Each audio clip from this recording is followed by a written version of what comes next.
Good morning, happy Tuesday. Nate's Live Talk here. Hope everyone's having a wonderful day. Weather's great.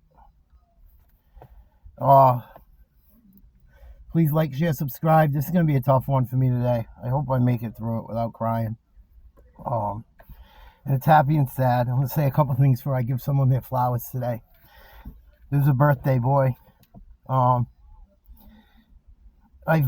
thing I've noticed since I've started doing this the last week and a half, 2 weeks, is the peace it's been bringing me.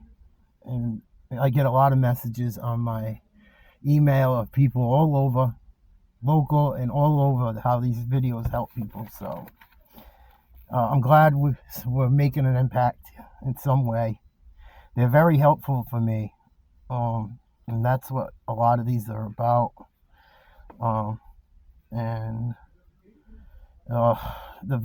I just value my peace so much since from what I've been through in life. And trauma and dysfunction affects generation after generation after generation. And I want to put a stop to it. I want men and women to stop hurting and stop passing the stuff on and the anxiety. And I have major anxiety. That's why I can't right now. I'm not able to like talk to people face to face, and it's just hard for me. It's hard for me, and it doesn't mean I don't love you guys. To my family, it doesn't mean I don't love you. I'm not trying to throw anyone under the bus. I'm just trying to help people and help us while we're at it. It might not be the best method. It might be, but being vulnerable to anyone out there, be vulnerable. Tell people how you feel. They don't know if you don't tell them. I've been super guilty of that, not telling people. They don't know if you don't tell them, and then resentment's an awful thing. That's half my problem. I get resentful, and I don't like going to like 12-step meetings. I don't believe in every certain thing and this and that. That's a whole other story. But hopefully I don't cry during this video.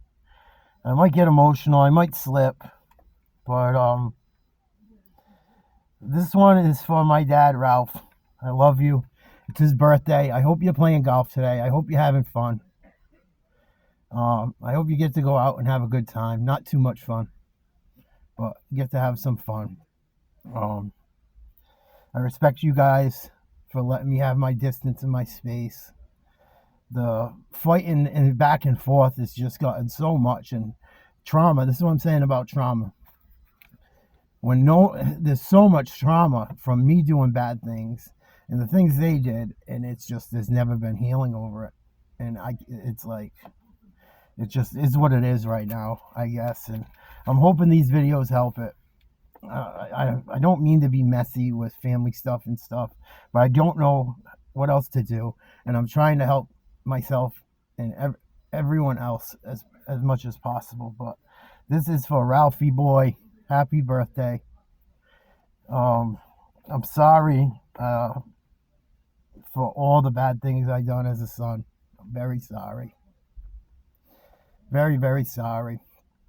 You know, you guys tried to help me so much with money and rehabs and bullshit and all the crap. I'm not going to get into it. It's his birthday. Let's give him his flowers. But I'm sorry you had it rough as a kid. And I'm sorry I was not a good son all the time. And I'm sorry people treated you shitty. You know, I'm sorry people treated you shitty and screwed you over. And we won't be around forever.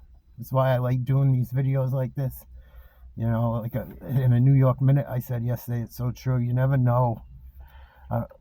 You may never have that chance to say something, and I don't want to not say something. That's why I like doing these. This is my favorite so far. And I'm sorry you had it rough. And I'm sorry people did you wrong. And I hope you find peace. And I gotta love people from a distance sometimes, for my own good. I'm not trying to be hurtful. I'm not trying to be hurtful. Not trying to be hurtful. I've had my own stuff too. We all know. And I just value my peace so much. And I can't do the back and forth and the throwing things in each other's face. Because I do it to you, you do it to me. Do it to mom, do it to, so. But Ralphie boy, this is for you. I'm sorry I got a little caught up there. I'm pretty much the spitting image of my dad. I took a lot of his good traits and bad traits. And I want to thank him for working so hard as a kid. Regardless of what I went through, we always had food. Always had a roof. There was kids in my neighborhood that had it worse. And for you guys, I'm sorry. If you ever want to talk or get some stuff out or tell your story, it might help you. If not, it's okay. But he worked so hard. Worked so hard. Working at EB. I remember being a little kid and they had this thing on the bay called the transplant. Or, Greenwich Bay. And it was loaded. It was like, sure thing. And I remember him coming in as a little kid. He had this old blue pickup truck. It was like baby blue. And he worked at EB. And he would come on off the water. He had a big beard at the time. And he'd have ice all on his beard. I got pictures of my uncle has pictures of the bay frozen over in the 70s and shit. They're out on the bay at the channel markers. And the thing is frozen. They used to cut holes in the ice and just to go out there and dig. Norman knows. Not my friend Norman. Norman, my dad's friend Norman knows. I don't want to put his name out there. He'll tell you. Norman been through a lot. Norm, I hope you're okay and your family and his sister Dot. I love dearly. Dottie's a great person. They're all great. Richard, all you guys. But yes, my dad worked very hard on the water. Very, very hard. So I thank him for that and always providing. And he would teach me, in the summers on the boat, he would teach me stuff that helped me in my own fishing career. Dude, when you know what you're doing out there, you don't even need a GPS. If you know how to take ranges are like, this is the easiest way to explain them. You line up a field goal post. I find something taller than 2 points, and you put that one this way, east and west, and you find one north and south. And if you line them suckers up, you could catch your wrench from the day before if you dropped it in the water. I've done it. They're amazing. And this is a story. There'll be some stories in here too. We were working at Rocky Point. I lived on that boat as a kid with my father. I loved it. And we were doing all right, but the place was getting beat up. I lived at Rocky Point when I called myself too. I like hard bottom. And we go up. He goes, come on. We got a date. Like, it wasn't going well. It was kind of a funky day. Come on, let's take a ride. We go up to the upper bay towards like Barrington. Towards the channel up there. And he ended up scratching out a decent day. I think he had like $150, which was fair money at the time. And he's like, oh, that was pretty good. We're going to go back up there tomorrow. And it was like muddy, gritty bottom, I want to say, with the bottom of the ocean with mussel shells. You had to clear the shells. And we go up there the next day. And my dad was messing around the first day, taking ranges, figuring stuff out. It takes a few days to really get it. And he found a spot. He paid for every window in my house from Quahog and money, I think, in a week. There was a lot of windows in my house. He could tell you the whole story. You guys that golf with him and stuff, ask him if you're interested. But dude, I've never seen so many Quahogs. All count, beautiful necks, little necks, not no junk bullshit. I don't like junk. I like count necks. That's where the money is. I don't want to lug them all up the dock. I want bags of nice stuff. Bump, bump, bump. People know that Quahog. They know. I hope you guys see this. My dad would mow them, dude, up there. Mow them. He brought my gym teacher up there. He tried to bring people up there and help them make money and shit. It was a funky bottom. It transitioned. And the area could have been smaller than we thought. I don't know. I was so little. I never dug it. Unfortunately, they like dredged part of it out and shit. But, Dad, I don't know. And there would be all the guys from the East Bay, the Portuguese guys, they put wind sails up to try and cover ground. And they couldn't. My dad would be like, shh, shh. We'd wait to dump bags and stuff. Every haul, man. Chock-a-block full with nothing but beautiful count necks. I think he made 300 or 400 every day up there. He mowed them. It was so impressive, Dad. So impressive. And I always tried to out. He was so hard to live up to. You know, your dad sets a standard like that. Very hard to live up to. And he was sneaky. Oh, so sneaky. Half the people don't even know. He would tell like certain people they come check it out. Couldn't catch up there. And he was sneaky in like a smart way, not a bad way. And we would go out in front of open beach and take a swim while everyone else was selling out. And we'd go fuck off or we'd whatever. And he'd wait for everyone to leave. So he never wanted anyone to see what he had. Dude, you guys don't even know. He was on him so thick. So thick. He mopped that place for like a year straight. Every day like that. And you would hear the rake. And chock-a-block full. Beautiful shit. Beautiful things. And I tip my cap to him for that. That's one. If anyone ever knew that spot like that, it would have been gone in a week or two, probably. That spot was just something. True story. But he'd go hide out in front. And we'd go swimming and shit. Clean the boat. And he would hide and do that. And, some of the storms I remember as I was a kid. We get these storms. It still happens today, but not like it used to. And they'd come up the Providence River, and you would see the storm coming. And it would pick up quick sometimes. That storm would move in quick. And people have gotten struck by lightning out there. It's no joke. Never dig hogs in a thunder and lightning storm, especially with in bull raking. Do never do it. I've heard stories of guys getting blown out of their boots. Literally. That's one story. And he just played games so no one knew the spot. Very, very slick. Very slick. I want to thank him for coaching all my soccer teams. We never lost. And Bob Legassi, too. We did indoor, outdoor. We did every type of soccer known to man. But we didn't lose for at least 2 years. We lost like one tournament, and they bumped us up in age. We played in like an age group above us just to see what we had. And we struggled that time. And it was always the same tournament, actually, we struggled in.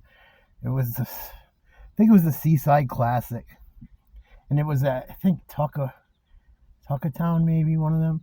I could be wrong, but I know that, I think it was the Seaside tournament. And there was, like, not a lot of trees. There was no shade there. It was like, we played so much soccer. We played more soccer than any other team because we would win the championship everything. And so we played more games. And it was like getting towards the end of the summer every time that tournament rolled around. That was the only only tournament I remember us struggling in. And, man, Bob and my dad had this drill. We used to practice at Gorton Junior High. It was an up and back drill. And they go up, you run up, back, you run back. And they would do it to us non-stop. Long practices of it. Up, back, kind of like suicides, but you're not touching lines. And if you never got to a line, they were already saying something else. And if you got to the line, you ran in place. And those drills, intense drill. So I want to thank you for that. A screwed up story. Here's another story. This one's going to be stretched out. I owe it to him. I owe it to him. God forbid if something ever happened, at least he can see this. We're at 4th of July, Bristol 4th of July parade. Huge soccer tournament. I don't know if they still have any of these. We're in Bristol. They have the biggest 4th of July parade, or the oldest, I want to say, in the country. And they really do it up. People have money in Bristol. They really do a real thing. The red coats that come in type uniforms. And this year, there was a rumor that someone was abducting children, or someone tried to. And it scared me. It frightened me so badly. I was scared. I was scared about it. I mean, I told you I have anxiety. Even if you don't see it in me all the time, I do have it. And so I was very scared about that. I was so scared about it. We lost the game the day before, but it wasn't a knockout game. And we ended up beating the team that knocked us out in the finals. You're not scoring. I was yelling at him. You're not scoring. You're not scoring. We ended up winning the game. Jacob Hartman got the MVP of that tournament. Hey, Jake. Hope you guys are well. Sorry for the loss of your dad. And so there was a rumor of an abduction, or kids getting abducted or attempted, right? So I see this guy running at me. We're in between games. And this guy's just running at me. He's running frantically, running. And he was like scary looking, balding with long hair. I stopped running. I'm like, Dad, they're coming to get me. He's going to get me. Ah! Right? My dad takes off across the field after this guy. And the guy looks like he's running away. He looks like he's running away the way he's running across the field, like trying to get away and stuff. And he was not like a handsome man, I guess is the best way to say it. Dude, my dad ran this guy down and tackled him, thinking he was the guy because I was so frightened. And there's thousands of people there. This poor guy, my dad tackled. It wasn't even the guy. I'm such a Pollock. It wasn't even the guy. Who knows if there really was a guy? There was a report of something like that, though. It was. And my dad tackles this guy. The guy's kid got hurt, and he was running with ice or something. And being a little kid, I got so scared thinking the guy was coming to take me. And my dad tackled the guy running across the field. My dad was screwed. Screwed, dude. Screwed so fast. Oh my goodness. That poor guy. I have crazy shit. Crazy shit. And Ralph, we got the best calves you ever seen in your life. My dad has the greatest calves. I never seen no one with calves. It's probably how he got them. He got calves like softballs, dude. We're on a cruise. He wins. He came in second place, and old man beat him. They had a sexy leg contest for the men and shit. Goofing off. My dad came in second to an old man in a walker. Body shit.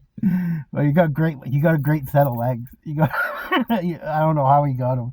He said that when he played football at Tollgate High, they used to make him run up the hill. Either that and he was tough. He's tough.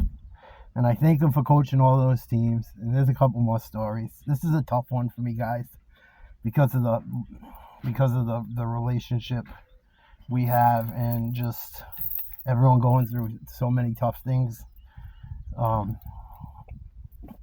through each generation that could have stopped. And it all could have stopped. It may have been preventable if people weren't drinking and being liars, and all these things affect people so heavily. That's why I want to say, please be kind to each other. Do not lie. Don't lie. Don't treat people like. It's very important to carry ourselves in the right way. And I know I probably sound like the pot calling the kettle black, but I'm really trying to change. And I really am adamant about becoming different and becoming better. And yeah, and it's just, I think people deserve their flowers. That's another thing. That was his saying. My dad would get emotional when we would talk sometimes. He'd say, "You got to give people the roses while they're here, Nate." So that's why I did that Sunday Funday thing. And I think people deserve credit. I think it keeps people going. I think it lifts people's spirits. I could probably do it every day, but it's very emotional for me. These stories aren't easy for me to tell. They're not the easiest things to tell, because of reliving stuff and whatnot. But and some of the people aren't here and whatnot. And I want to thank you also, Ralphie boy, for your great taste in music.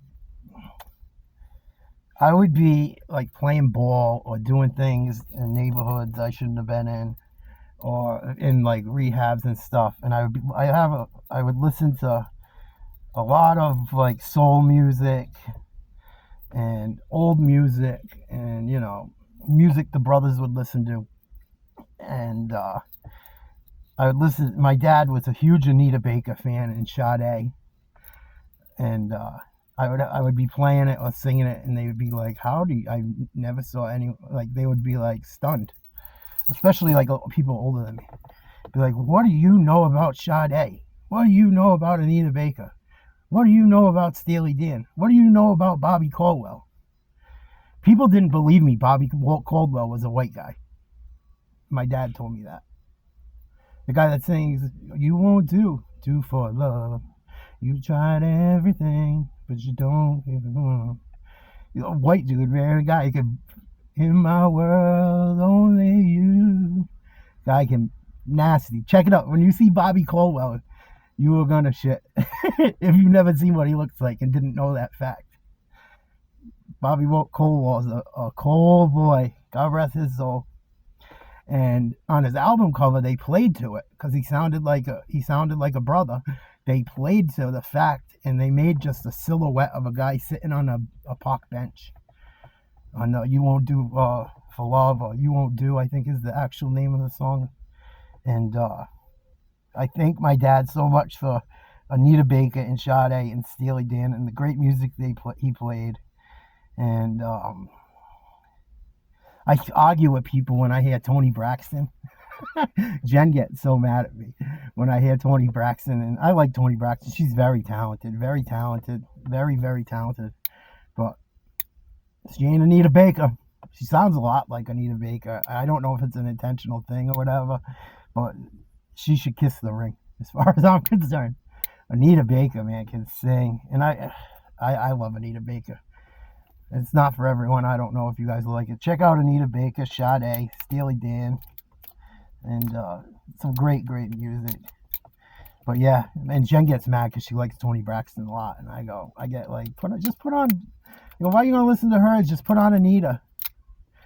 And she gets so mad at me because I'm adamant about it. I'm a hothead, and I like Toni Braxton, but it's like, if I'm gonna listen to Toni Braxton, give me Anita Baker.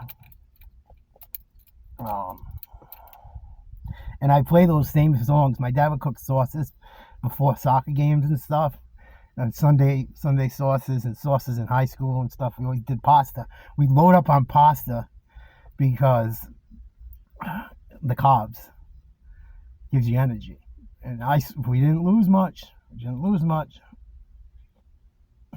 might have worked, it might not have.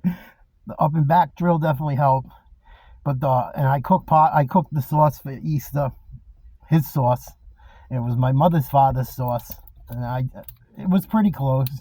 Ralphie cooks a good sauce, gravy, whatever you want to call it. Ask him to cook one if you're ever around him. You guys that play golf with him and stuff. Guy cooks a good sauce, very good sauce. And I still cook the same. I don't do it as good, but very close to it. And I thank him for that.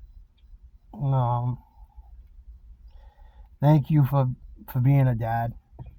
And I know we don't talk and we both have issues, but it's your birthday. Happy birthday. I don't want to go on too long, but I wanted to do something nice for him. We both hurt each other.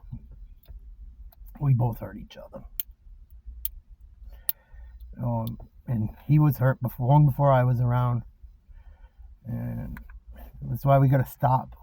Stop the generational curses and talk and tell the truth and tell people how you really feel, because people aren't mind readers, and with the resentment stuff. I get like mad sometimes and I'm like, how did they know? And sometimes people have stuff going on. But it's like I can't think in my head all that stuff, so I got to take care of my own energy. I got to be responsible for my own energy. And if there's turmoil and reliving trauma all the time, I can't be around it. So protect your energy. For me, I gotta love you from a distance today.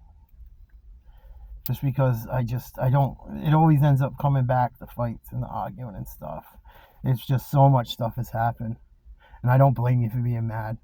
And I love you dearly. I love you so, so much, Dad. And I'm sorry for what I've done. I know you're sorry for what you've done. And it's unfortunate, the damage and anxiety, and that we both have such a short fuse, we can't. It just always comes up again for some reason. I don't know why. If I knew why, I would fix it. I've tried to fix it. We both tried to fix it. But anyway, flowers go to Ralphie Boy, my dad. You guys know who he is. I don't want to say his whole last name because there's people watching this from all over the world. It's pretty wild. I know it only looks like a couple hundred of this and that, or this yada yada yada if you look at the stats and shit, but we are making an impact. That's a great thing. And I love you. Have a happy birthday. I gave you your roses today. I'm glad you got them. You deserved them. I don't know how I didn't cry. I didn't sleep well last night. I woke up at like 2 in the morning. The kitty was crying. And I almost went right out and made the video. I like woke up knowing what to make. Now I didn't know I was going to do it. They're not easy to do, one taking them. That's why I call it Nate's Live Talk. Because I do it one shot and do it live so you can see the vulnerability and whatnot. And I can't bullshit you that way. You know what I mean? I can't really, it's right on the spot. It's right on the spot. And 10 seconds to think of a song. Caught up in the rapture of love. Nothing else can compare. When I feel the magic of you, the feeling's always new. I have you here by me, baby. You let my love fly free. I want you in my life for all time. Anita, I love you guys. Love you, Dad. Love you. Thank you guys for respecting my space. Let me live my life in a way that works for me. And I love you guys. Like, share, subscribe. Nate's Live Talk. If you want to reach out for anything, Nate's Live Talk at yahoo.com. See you tomorrow. I'm cooked. Happy birthday, Dad.